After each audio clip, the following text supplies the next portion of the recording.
Mr. President, I invite all of my colleagues to cast your eyes upon these three boxes sitting on the table in front of the dais. These three boxes contain the certified results from every state in our union regarding how that state voted, how their electors have voted for the President of the United States of America.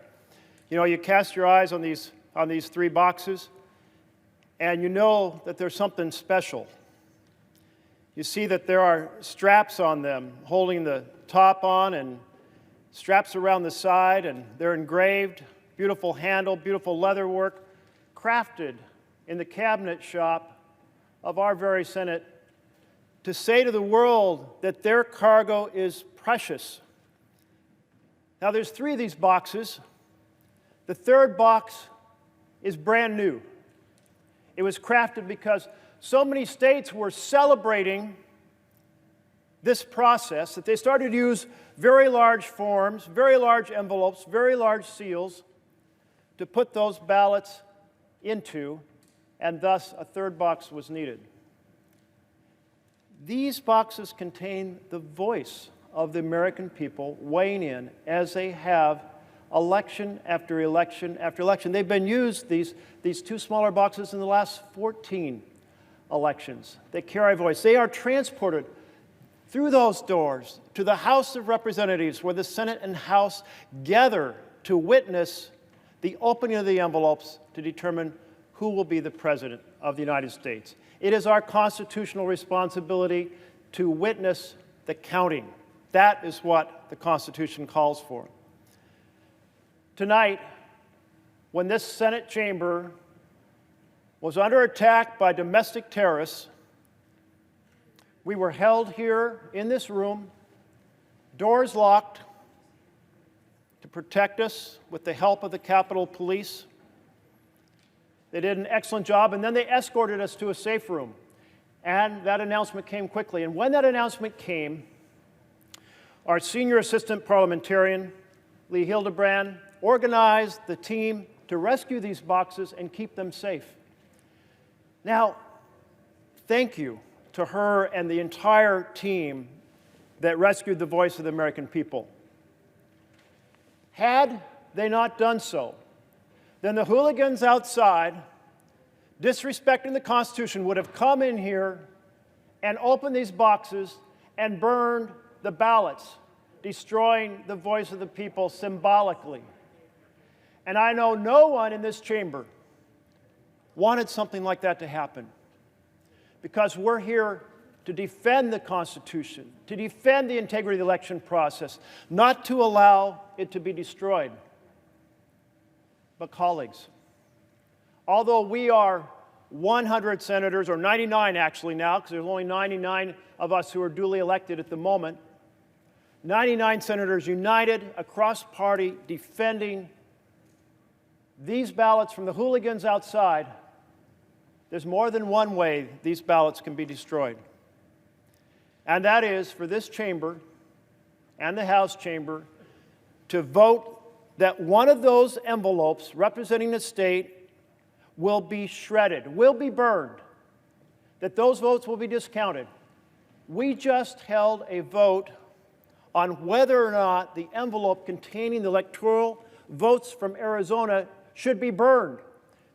We defended these ballots against the hooligans outside. But there are those in this chamber supporting the destruction of the voice of the citizens of Arizona.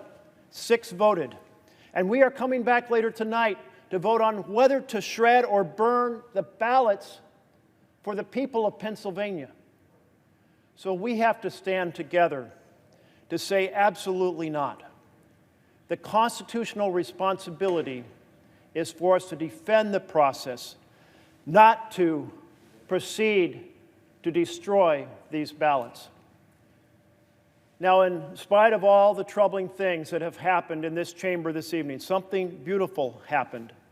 And that is, we sat here in this chamber, all of us listening to each other, 5-minute speeches, hearing each other out, diverse views, wrestling with a complicated issue. It's really the first time that's happened in the 12 years I've served in the Senate. We need to restore the process of struggling with America's issues together on the floor of the Senate. That's the Senate I saw when I first came here as an intern for my home state senator in 1976. That's the Senate that I saw when I worked for Congress in the 1980s. That's the Senate that has disappeared. There is a conversation going forward between Democrats and Republicans to restore the ability to hold debate on the floor, to restore the ability to have amendments on the floor, so that we deliberate and wrestle with, in a very public and transparent fashion, the big issues. So let's take this moment when we're rethinking how to restore the institutions of our government, to restore and improve how this Senate operates, to deal with the issues ahead of us, so that this moment is a moment where we come together rather than be divided, where in a bipartisan fashion we craft a strategy to restore issues to the floor, bills and amendments and debate and decisions before the public.